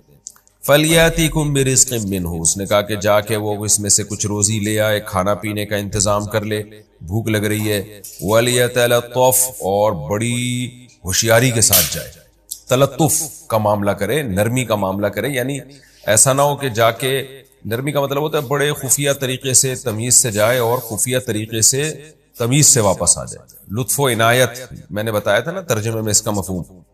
اچھا یہ جو ولیتلطف والی آیت کا جو یہ جو لفظ ہے نا یہاں پر قرآن پورا آدھا ہو جاتا ہے. آپ نے دیکھا ہوگا اکثر نسخوں میں ولیتلطف کا لفظ بڑا موٹا موٹا لکھا ہوتا ہے, اور آپ دیکھیں گے حاشیے میں لکھا ہوگا نصف قرآن. یہاں پر الحمد سے لے کے والناس تک جو قرآن کے حروف بنتے ہیں, حروف تو الفاظ جو بنتے ہیں, تو وہ الفاظ ولیتلطف پہ نصف ہو جاتے ہیں. وَلَا يُشْعِرَنَّ بِكُمْ أَحَدًا, اور وہ تمہارے بارے میں کسی کو شعور نہ پیدا ہونے دے, لوگوں کو شک نہ ہو. کیونکہ جب وہ تلاش کرے گا نا حلال کہاں ہے حلال کہاں ہے, تو لوگوں کو شک ہو جائے گا بھئی یہ تو وہی مسلمان لگ رہا ہے جو بھاگ کر گئے تھے, تو کیوں بھئی تو حلال کی فکر کیوں کر رہا ہے. تو اس لیے یعنی تحقیق بھی کرنی ہے, حلال ہی لے کر آنا ہے, لیکن تحقیق اس طریقے سے کرنی ہے کہ لوگوں کو پتہ نہ چلے کہ ہم مسلمان ہیں. کیوں بھئی پتہ چل گیا تو کیا ہوگا. انہم ان یظہروا علیکم, یہ لوگ اگر تم پر غالب آ گئے, کیا مطلب جب پتہ چل جائے گا کہ یہ مسلمان ہے جو حلال کھانا تلاش کر رہا ہے, اس کو پکڑیں گے ماریں گے, پھر پوچھیں گے تمہارے باقی ساتھی کہاں ہیں, تو ظاہر ہے ایک حد تک انسان مار کھا سکتا ہے, اس کے بعد اس کو اگلنا پڑتا ہے, مجبور ہو جاتا ہے وہ, تو پھر وہ ہمارے پاس غار میں پہنچیں گے اپنی فوج لے کے, پھر ہمیں پکڑ کے پھر کیا کریں گے, یرجموکم, یا تو تمہیں پتھروں سے ہلاک کر دیں گے مار کے, او یعیدوکم فی ملتہم, یا تمہیں اپنے دین میں واپس لوٹا دیں گے. ولن تفلحوا اذا ابدا, پھر تو تم کبھی بھی کامیاب نہیں ہو سکتے. یعنی رجم کی صورت میں تو شہادت مل جائے گی, لیکن یہ بھی ہے کہ زبردستی جبر کر کے واپس دین میں نہ لے آئے. یہاں ایک سوال پیدا ہوتا ہے کہ بھئی جبرن اگر کسی کو کافر بنا دیا جائے تو اوپر سے بندہ کافر ہو جائے, دل میں مومن ہو تو مومن ہی رہتا ہے, جبکہ یہ کہہ رہے ہیں کہ اگر انہوں نے زبردستی تمہیں اپنے دین میں لوٹا دیا تو تم کبھی بھی کامیاب نہیں ہو سکتے. تو حالانکہ جو جبرن جس کو کافر بنا دیا جائے نا, قرآن میں ہے کہ جس کا دل مطمئن ہو اور زبردستی اس کو کافر بنا دیا جائے اوپر سے, تو وہ اللہ کی نظر میں مومن ہی ہے. تو پھر یہ کیوں کہہ رہے ہیں کہ تم کامیاب نہیں ہو سکو گے, بھئی وہ تو زبردستی انہوں نے کافر بنایا ہے, تو بھی اللہ کی نظر میں آپ کامیاب ہیں. اس کا جواب یہ ہے کہ ایک ہے عزیمت اور ایک ہے رخصت, بڑی کامیابی. بڑی کامیابی تو شریعت کی نظر میں یہی ہے کہ اگر آپ کو کوئی زبردستی کافر بنا رہا ہے تو آپ مر جائیں, لیکن آپ کفر کو ظاہری طور پہ بھی قبول نہ کریں, یہ بڑی کامیابی ہے. تو اس بڑی کامیابی سے محروم ہو جاؤ گے تم, یہ مطلب ہوگا ان کا. دوسرا مطلب یہ بھی ہو سکتا ہے کہ بعض دفعہ کسی کو زبردستی کافر بنایا جاتا ہے اور وہ بن جاتا ہے, دل میں وہ مومن ہوتا ہے, لیکن پھر آہستہ آہستہ دل و جان سے کفر کو قبول کر لیتا ہے. وہ شروع میں بعض دفعہ ایسے واقعات آئے ہیں, یعنی علماء نے لکھے ایسے واقعات کہ بعض دفعہ ایسا ہوا کہ شروع میں کوئی شخص کافر بن گیا, اوپر سے دل سے مسلمان تھا, لیکن چونکہ پھر وہ کافروں کے ساتھ رہنا, انہی کی رسومات میں شرکت, آہستہ آہستہ اس کا وبال جو ہے نا, اس کا اثر اس کے دل پہ پڑا ہے اور وہ بالآخر اسلام ہی کو چھوڑ دیا, اسلام کی اہمیت ہی ختم ہو گئی. تو یہ بھی خطرہ موجود ہوتا ہے کہ آپ وقتی طور پر تو کفر کو قبول کر رہے ہیں اوپر سے, لیکن آہستہ آہستہ اسی کے عادی ہو جاتے ہیں. وَكَذَلِكَ أَعْثَرْنَا عَلَيْهِمْ, یہاں بھی صنعت اندماج ہے. اندماج میں بار بار بتا چکا ہوں, قرآن پورا واقعہ حذف کر دیتا ہے اور بالکل جو واقعے کے بہت سارے پہلو کو حذف کر کے کئی سالوں بعد کے واقعے سے شروع کر دیتا ہے. اب کیا ہے, اللہ فرماتے ہیں وَكَذَلِكَ أَعْثَرْنَا عَلَيْهِمْ, آگے ہے اندماج, یہاں نہیں. وَكَذَلِكَ أَعْثَرْنَا عَلَيْهِمْ, اس طرح سے ہم نے لوگوں کو ان پر مطلع کر دیا.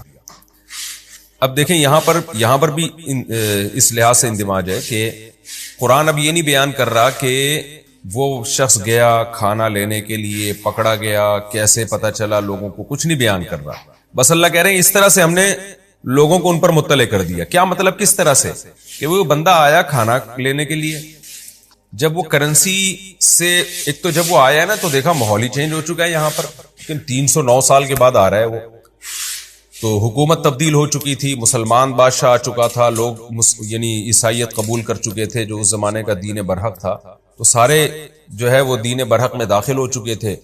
اب یہ جب آیا ہے تو وہ جو سکہ لے کے نا جب یہ گھومنا شروع ہوا تو لوگوں نے کہا بھائی تم کون ہو, یہ بھی دیکھ رہا ہے کہ کوئی سارا ماحول چینج ہو چکا ہے, لوگ ہی نہیں ہے وہ, اور لوگ ان کو دیکھ رہے ہیں کہ یہ اتنے 300 سال پرانا سکہ لے کے کیسے گھوم رہے ہیں.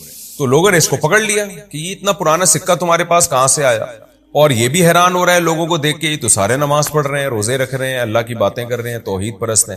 تو بالآخر اس نے اپنا واقعہ سنایا کہ بھئی ہم تو یہاں سے گئے تھے اور اس طرح ہم غار میں تھے اور ہم اتنا عرصہ سوئے ہیں، ہمیں تو پتہ ہی نہیں چلا۔ تو ان سب لوگوں نے جا کے غار والوں کو بلایا۔ اب یہ اس بات کا پورا امکان موجود ہے کہ اس وقت کی ہسٹری میں یہ بات موجود ہو کہ بھئی اس طرح سے چند لوگ توحید کا مذہب قبول کر کے علاقہ چھوڑ کے ہجرت کر کے گئے تھے، تو یہ عین ممکن ہے کہ ان لوگوں نے اپنے باپ دادا سے یہ بات سنی ہو یا پڑھی ہو کہ اس طرح سے کچھ نوجوان غائب ہوئے ہیں، تو اور یہ ان کی قدر کرتے ہو پہلے سے ہی کہ یار وہ بڑے توحید پرست لوگ تھے، انہوں نے اس زمانے میں ایسی قربانی دی ہے، تو ممکن ہے ان کی تلاش میں ہو یہ لوگ۔ بہرحال قرآن بیان کر رہا ہے مختصراً وَكَذَلِكَ أَثَرْنَا عَلَيْهِمْ، ہم نے ایسے حالات پیدا کر دیے کہ لوگوں کو ان پر مطلع کر دیا، یعنی ان کے حالات پر مطلع کر دیا، لوگوں کو یقین آ گیا کہ بھئی یہ آج کے نوجوان نہیں ہیں، یہ 100% وہی لوگ ہیں جو 309 سال پہلے ظالم بادشاہ کے دور میں فرار ہوئے تھے اور توحید کے مذہب پر قائم رہے تھے، تو یقین آ گیا لوگوں کو۔ اللہ کہتے ہیں ہم نے اس لیے لوگوں کو ان کے حالات پر مطلع کیا، ان پر مطلع کرنے کا مطلب ان کے حالات پر، لیعلموا، تاکہ لوگوں کو یقین آ جائے، ان وعد اللہ حق، کہ اللہ کا وعدہ سچا ہے۔ وہ کون سا وعدہ؟ وان الساعۃ لا ریب فیہا، کہ بے شک قیامت ایک ایسی چیز ہے جس کے واقع ہونے میں کوئی شک نہیں، کیونکہ لوگوں سے جب بھی قیامت کی بات کی جاتی ہے لوگ یہی کہتے ہیں کہ ہم جب مردہ ہو کے ہڈیاں ہو کے گل سڑ کے ختم ہو گئے تو ہمیں کون زندہ کرے گا؟ تو اللہ کہتے ہیں ہم نے 309 سال سلا کے بندوں کو اٹھا دیا اور لوگوں کو بتا دیا دیکھو ہم ایسے اٹھا سکتے ہیں، تو لوگوں کو اب یقین آ جائے گا کہ اللہ نے جو وعدہ کیا ہے نا قیامت کا وہ سچا وعدہ ہے۔ تو حالانکہ 309 سال تک انسان کا سونا میڈیکلی ممکن نہیں ہے، سوئے گا تو سوتا ہی رہے گا اور اٹھ نہیں سکتا پھر وہ، لیکن اللہ کہتے ہیں ہم نے اپنی قدرت دکھائی تاکہ لوگوں کو یقین آ جائے کہ اللہ کا وعدہ سچا ہے، اور وَأَنَّ السَّاعَةَ آتِيَةٌ، قیامت آ کے رہے گی۔ جو اللہ 300 سال تک سلا سکتا ہے وہ موت کے بعد بھی دوبارہ زندگی دے سکتا ہے۔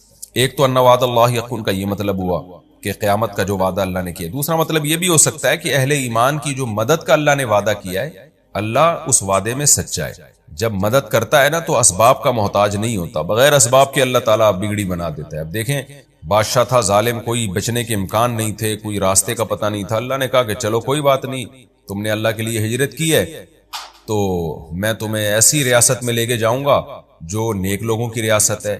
اللہ پوری دنیا میں ایسی ریاست ہے نہیں، کوئی بات نہیں، جب یہ ریاست نیک بن جائے گی تمہیں اٹھا کے یہاں لے آؤں گا۔ کیسا کام اللہ تعالیٰ نے کیا۔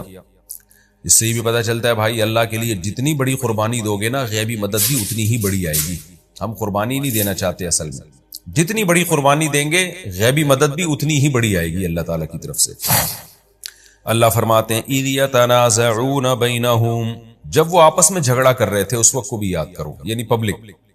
کیا مطلب؟ وہ پھر جو اصحاب کہف تھے وہ ان کا انتقال ہو گیا کچھ وقت کے بعد، لوگوں میں بزرگ مشہور ہو گئے، لوگ ان سے دعائیں کرانے لگے اور وہ لوگوں کو واعظ و نصیحت کرنے لگے، تو سب اللہ والے لوگ تھے جن کی تعداد راجح قول کے مطابق 7 تھی، آگے تفسیر میں آ رہا ہے انشاءاللہ۔ تو جب ان کی ڈیتھ ہوئی ہے، انتقال ہوا ہے، تو اب لوگ ان کے بارے میں جھگڑا کرنے لگے، امرہم، جھگڑا کرنے لگے ان کے معاملے میں۔ فقالوا بنوا علیہم بنیانا، کسی نے کہا کہ ان کے اوپر ایک عمارت بنا دو۔ ہوا یہ کہا جاتا ہے، مفسرین کہتے ہیں کہ ان کو دوبارہ غار میں لے جایا گیا کہ بھئی یہ غار ایک بہت بڑی اللہ کی قدرت کی نشانی ہے۔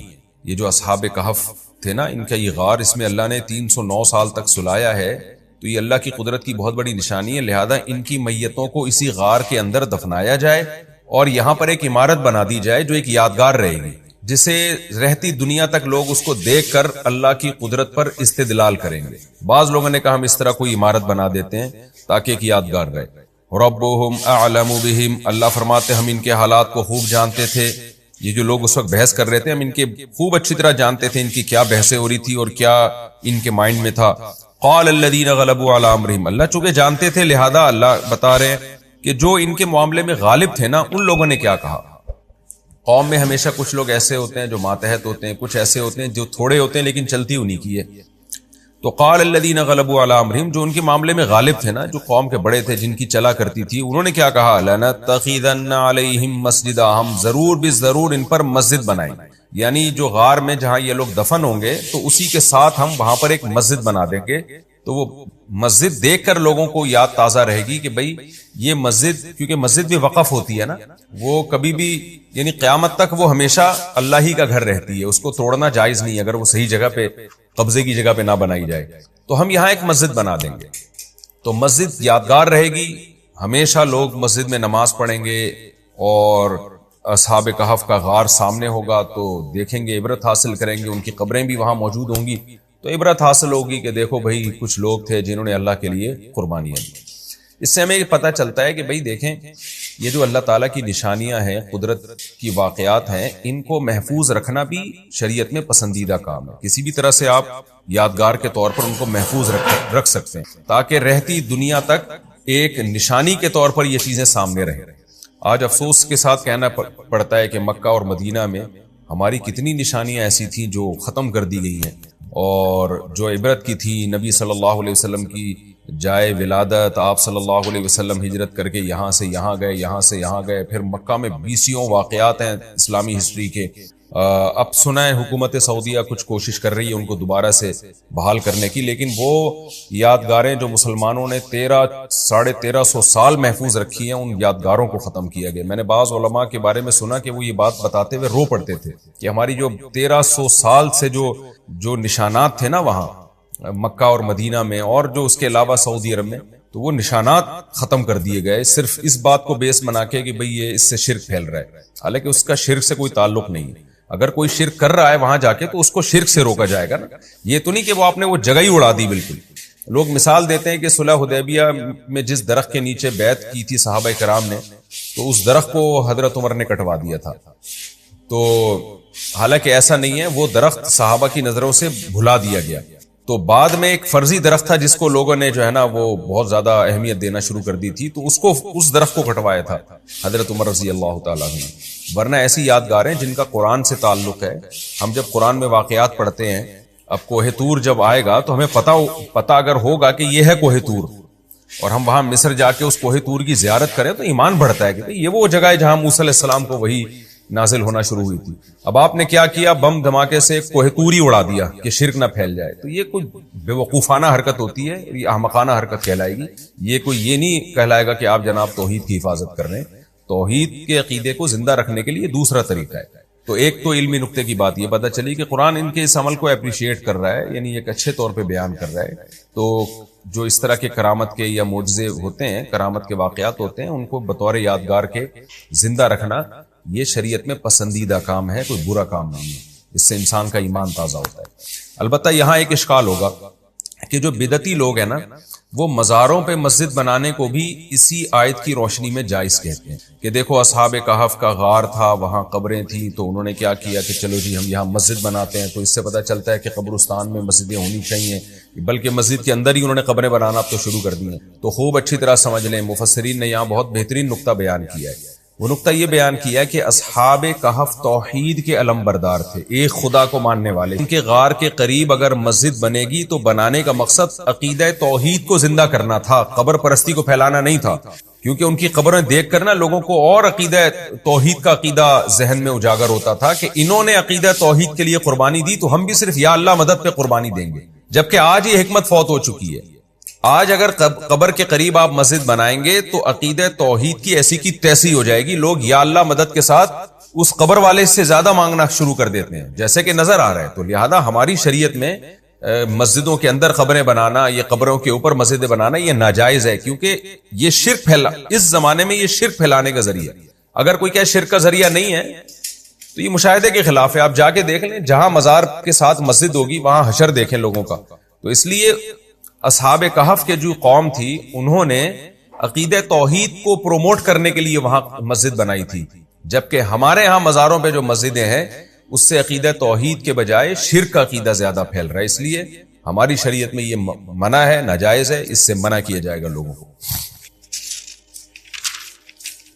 آگے اللہ تعالیٰ بیان فرماتے ہیں سَيَقُولُونَ ثَلَاثَةٌ رَابِعُهُمْ كَلْبُهُمْ۔ لوگ آ کے اب تعداد پوچھیں گے نبی سے، اچھا آپ بتائیے آپ نے واقعہ تو پورا ٹھیک ٹھیک سنا دیا۔ عیسائی بھی کہیں گے، اہل کتاب بھی کہیں گے بھئی یہ تو بالکل صحیح واقعہ سنا دیا انہوں نے، تو اب تعداد ذرا بتائیں۔ تو کچھ لوگ کہیں گے 3 تھے، رابعہم کلبہم، چوتھا ان کا کتا تھا، ویقولون 5، بعض کہیں گے 5 تھے اصل میں، سادسہم کلبہم، چھٹا تھا ان کا کتا۔ اب دیکھیں کتا فیملی ممبر نہیں ہوتا، اس کی ایک بہت بڑی دلیل یہ بھی ہے۔ اگر کتا جو ہے نا گھر کا فرد ہوتا ہے، جیسے انگریز لوگ گھر کا فرد بنا کے رکھتے ہیں، تو کتے کو الگ ذکر کرنے کی ضرورت ہی نہیں تھی۔ تو قرآن کہتا ہے وہ کہیں گے وہ ٹوٹل 4 تھے کتے سمیت، اور لوگ کہیں گے ٹوٹل 5 تھے کتے سمیت یا ٹوٹل 6 تھے کتے سمیت، تو کتے کو الگ ہی ذکر کیے جا رہے ہیں، اس لیے کتے کو پالیں لیکن تھوڑا سا الگ رکھیں آپ۔ وَيَقُولُونَ خَمْسَةٌ سَادِسُهُمْ كَلْبُهُمْ، کچھ لوگ کہیں گے ٹوٹل 5 لوگ تھے اور چھٹا ان کا کتا تھا۔ رَجْمًا بِالْغَيْبِ، قرآن کہہ رہے سب ہوائی تیر چلاتے ہوئے، کسی کے پاس کوئی دلیل نہیں ہے۔ وَيَقُولُونَ سَبْعَةٌ، کچھ لوگ کہیں گے 7 تھے۔ وَثَامِنُهُمْ كَلْبُهُمْ، 8واں ان کا کتا تھا۔ قُلْ رَبِّي أَعْلَمُ بِعِدَّتِهِمْ، اے نبی اللہ خوب جانتا ہے، آپ کہہ دیجئے کہ میرا رب خوب جانتا ہے ان کی تعداد، میرا رب خوب جانتا ہے۔ ما يعلمهم الا قلیل، نہیں جانتے اس تعداد کو مگر تھوڑے لوگ۔ اب دیکھیں یہاں بھی ایک بات ہے نا، حکمت دیکھیں، قرآن بتا دیتا کہ کتنے ہیں ٹوٹل وہ تو بات ہی ختم ہو جاتی، قرآن نے بتایا نہیں۔ اس میں بظاہری حکمت معلوم ہوتی ہے کہ نا مختلف قسم کی خبریں آ رہی تھیں، اس میں ان لوگوں کا بہت اختلاف تھا، اور جب بھی کسی کی مناظرے بازی اور بحث شروع ہوتی ہے نا تو بعض دفعہ لوگ اپنی رائے کو انا کا مسئلہ بنا لیتے ہیں، ضد اور انا کا۔ ایسی صورت میں جب ان کی رائے کے خلاف کوئی بات کی جائے تو وہ پھر ضد اور ہٹ دھرمی پہ آتے ہیں، وہ پھر آپ سے دشمنی مول لینے لگتے ہیں۔ تو چونکہ اہل کتاب میں بڑا اختلاف تھا کہ تعداد کتنی ہے، تو قرآن اگر تعداد بتا دیتا تو اس سے کچھ لوگ اس پہ کو مانتے، کچھ نہیں مانتے، اور ایک نئی بحث چھڑ جاتی۔ تو قرآن نے کیا کیا، اس بحث کو سمیٹا ہے کہ اللہ کو پتا ہے کتنی ہے، اے نبی آپ صحیح تعداد نہیں بتائیں، آپ بول رہے ہیں بھائی مجھے نہیں پتا، اللہ کو پتا ہے صحیح تعداد کتنی ہے، تاکہ جو اس واقعے کا اصل پہلو ہے نا وہ لوگوں کے سامنے رہے اور ایک نئی بحث نہ چھڑ جائے، کیونکہ پھر اس کو ثابت کرنا پڑے گا۔ اس سے یہ پتہ چلتا ہے کہ یہ جو قرآن نے بہت ساری سائنسی حقیقتیں جو آج ثابت ہو رہی ہیں، قرآن نے ان کا تذکرہ نہیں کیا، اس کی وجہ یہ کہ یہ تو آج ثابت ہو رہی ہے نا۔ اگر قرآن 1400 سال پہلے بتا دیتا تو 1000 سال تک ان سائنسی حقائق پر لوگوں کی ڈیبیٹ ہوتی، بحث ہوتی، بہت سے لوگ ان کا انکار کر دیتے اور کہتے ایسا نہیں ہو سکتا، تو قرآن کا انکار لازم آتا، پھر ان کے دل میں وسوسے آ جاتے۔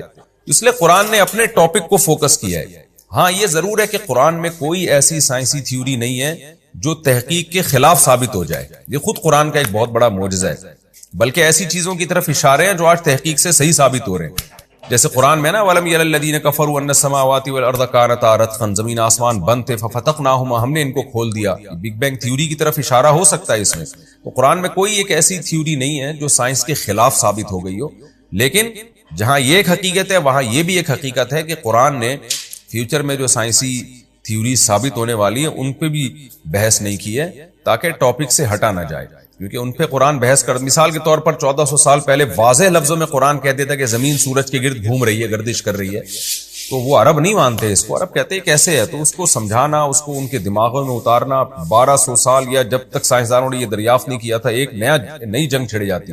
تو اس آیت سے بھی ہمیں پتہ چلتا ہے کہ بھئی قرآن اختلافی مسائل جن کا ہماری پریکٹیکل لائف سے کوئی تعلق نہیں ہے ان کو زیادہ فوکس نہیں کرتا۔ تو جب قرآن ان کو فوکس نہیں کر رہا، ان کو اہمیت نہیں دے رہا، تو ہم اپنی بحثوں میں، تقریروں میں ان مسائل کو کیوں اٹھائیں اور امت کو کیوں لڑوائیں ہم آپس میں۔ البتہ اتنی بات ضرور ہے کہ یہ جو قرآن نے کہا ہے نا کہ وَيَقُولُونَ سَبْعَةٌ وَثَامِنُهُمْ كَلْبُهُمْ، کہ 7 تھے اور 8واں ان کا کتا، اس کے بعد قرآن نے رجمًا بالغیب کا لفظ استعمال نہیں کیا، یعنی قرآن نے کہا 3 تھے، چوتھا ان کا کتا تھا، 5 تھے، چھٹا ان کا کتا تھا، یہ سب غیب کی ہوائی تیر کی باتیں ہیں۔ پھر آگے قرآن کہہ رہے کچھ لوگ کہیں گے 7 تھے، 8واں ان کا کتا تھا۔ یہاں قرآن خاموش ہے، یہاں قرآن نے یہ نہیں کہا کہ یہ غلط کہہ رہے ہیں، بلکہ اتنا کہہ دیا کہ اے نبی آپ کہہ دیجیے صحیح تعداد اللہ کو معلوم ہے، اور چند لوگ ہی اس کی صحیح تعداد جانتے ہیں۔ تو عبداللہ بن عباس رضی اللہ عنہ فرمایا کرتے تھے ان چند لوگوں میں میں بھی ہوں، اور جزم کے ساتھ کہتے تھے کہ 7 لوگ تھے، 8واں ان کا کتا تھا۔ تو وہی بات جو میں نے ابھی اشارہ دے دیا قرآن نے کہ صحیح بات کیا ہے، وضاحت نہیں کی، صراحتاً بیان نہیں کیا تاکہ جھگڑا نہ شروع ہو جائے لوگوں میں۔ اہل کتاب میں سے کچھ مانیں گے قرآن کو، کچھ انکار کریں گے، اور کچھ کے پاس ایسی خبر پہنچی ہوتی ہے جو ہوتی غلط ہے لیکن وہ اس کو 100% صحیح سمجھ رہا ہوتا ہے، تو جب اس کو بتایا جائے گا کہ تمہاری پاس جو خبر پہنچی ہے وہ غلط ہے، تو وہ اس خبر کو غلط سمجھنے کے بجائے قرآن کو غلط نہ سمجھنا شروع کر دے۔ آج بھی ایسا ہوتا ہے نا کہ بعض دفعہ عام جاہل لوگوں کے پاس ایک ایسی تحقیق پہنچتی ہے وہ اس کو 100% صحیح سمجھ رہے ہوتے ہیں، حالانکہ وہ صحیح نہیں ہوتی، کیونکہ ان میں تحقیق کی صلاحیت ہی نہیں ہوتی ان لوگوں میں۔ تو جب آپ اس تحقیق کے خلاف بات کریں گے تو وہ بجائے اس تحقیق کو غلط قرار دینے کے آپ کو غلط سمجھنا شروع کر دیتے ہیں۔ تو قرآن نے بھی ان لوگوں کو اس آزمائش سے نکال دیا، اور یقینی طور پر نہیں کچھ کہا کہ کتنی تعداد تھی، ہاں یہ ضرور ہے کہ اشارہ دے دیا کہ بھئی 7 بندے تھے اور 8واں ان کا کتا تھا۔ جیسے کہ قرآن سے پتہ چلتا ہے. اور قرآن میں یہاں بھی اس آیت میں بھی اشارہ ہے اور اس سے پہلے والی آیت میں بھی اشارہ ہے. وہ کیا ہے کہ قرآن کیا کہتا ہے کہ جب وہ جاگے تو قال قائل منہم کم لبثتم، ایک نے کہا، سوال پوچھا ایک نے کہ تم کتنا سوئے. آگے سے چند لوگوں نے جواب میں کیا کہا، قالو، جمع کا صیغہ ہے، جمع میں کم سے کم 3 افراد ہوتے ہیں. تو بعض لوگوں نے کہا کہ ایک دن یا اس سے زیادہ. تو اس کے مقابلے میں دوسرے بعض لوگوں نے کیا کہا کہ اللہ کو پتا ہے. وہاں بھی قالو جمع کا لفظ ہے جو کم سے کم 3 افراد پہ دلالت کرتا ہے. تو ایک تھا سوال پوچھنے والا، کم سے کم 3 افراد وہ تھے جنہوں نے کہا کہ ایک دن یا اس سے کم. اس کے مقابلے میں بھی کم سے کم 3 افراد وہ تھے جنہوں نے کہا کہ اللہ کو پتا ہے کہ کتنے دن سوئے. تو یہ 3 اور 3 6 اور ایک ملا کے 7. اس میں بھی اشارہ ہے قرآن میں. تو قرآن سائنسی تھیوریز کی طرف بھی ایسے ہی اشاروں میں بات کرتا ہے اور ایسے واقعات جن میں بہت بڑا اختلاف ہو سکتا تھا ان کی طرف بھی اشاروں میں بات کرتا ہے تاکہ کوئی انکار کرنا چاہے تو صراحتاً قرآن کا انکار نہ کہلائے. پھر آگے اللہ تعالیٰ فرماتے ہیں فَلَا تُمَارِ فِيهِمْ، اے نبی آپ ان اصحاب کہف کے بارے میں ان لوگوں سے جھگڑا نہ کریں، یعنی بحث نہ کریں آپ. إِلَّا مِرَاءً ظَاهِرًا، مگر سرسری بحث. سرسری بحث یہی ہے جو آپ نے رکھی. اجمالی طور پر یہ واقعہ بیان کر دیا، زیادہ ڈیپ میں نہ جائیں آپ. ڈیپ میں جائیں گے اختلاف ہوگا، کچھ انکار کریں گے کچھ اقرار کریں گے. وَلَا تَسْتَفْتِ فِيهِمْ، اور ان لوگوں سے آپ سوال بھی نہ پوچھیے اصحاب کہف کے بارے میں، منہم، ان میں سے، احدا، کسی ایک سے بھی. یعنی اس بحث کو سمیٹ دیں آپ. جو آپ سے سوال پوچھا گیا تھا آپ نے اصحاب کہف کے بارے میں وہ جواب دے دیا ہے، اب اس بحث کو سمیٹ دیں. یہ تمام باتیں ہمارے لیے عبرت کی بات ہیں کہ فوکس کیا جا رہا ہے اس واقعے کے اس پہلو کو جس کا ہماری پریکٹیکل لائف سے تعلق.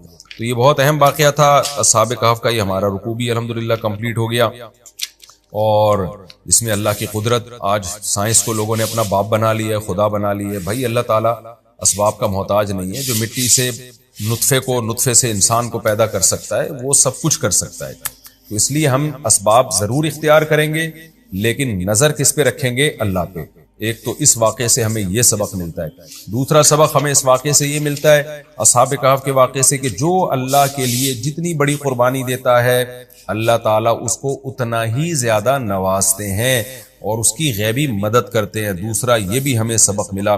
تیسرا ہمیں سبق یہ ملا ہے کہ بھائی آپ غیر مسلم کنٹری میں رہتے ہیں تو آپ کو ازکا طعامن تلاش کرنا ہے. آپ یہ نہیں کہ یار یہ تو بڑی مشکل ہو رہی ہے حلال ذبیحہ تلاش کرنا، چھوڑو، مجبوری میں جائز ہے. نہ جائز نہیں ہے. جس مجبوری میں حرام کھانا جائز ہے وہ مجبوری ہے جب آپ بھوک سے مرنے لگیں. تو صرف اتنا کھا سکتے ہیں کہ کمر سیدھی ہو جائے. بھوک سے مرنے بہت دنوں بعد جا کے لگتا ہے انسان اتنی جلدی نہیں بھوک سے مرتا. تو صرف اس کنڈیشن میں اللہ نے حرام کی اجازت دی ہے. اور چوتھی بات ہمیں یہ بھی واقعے سے پتہ چلی کہ ایسی کرامت یا معجزوں کے واقعات کو یادگار کے طور پہ محفوظ رکھنا تاکہ بعد والے لوگ عبرت حاصل کریں، تو یہ بھی شریعت میں پسندیدہ اور مطلوب کام ہے. لہذا جو ہمارے مقدس مقامات ہیں، چاہے بیت المقدس میں ہو، چاہے مکہ میں ہو، مدینہ میں ہو، یا کوئی بھی تاریخی واقعات جس سے ہماری کوئی ہسٹری وابستہ ہے، تو ہمیں اس ہسٹری کی حفاظت کرنی چاہیے، اس کے نشانات کو ختم ہونے سے بچانا چاہیے. میں حیران ہوتا ہوں یورپ آپ جائیں نا، انہوں نے 200 سال پرانی عمارتیں جن کی کوئی ہسٹری سے کوئی تعلق ہی نہیں ہے وہ بھی محفوظ رکھی ہوئی ہیں. جس عمارت کو 100 سال یا 200 سال ہو جائے تو اس عمارت کی کھڑکی بھی توڑنے پر پابندی ہے یورپ میں.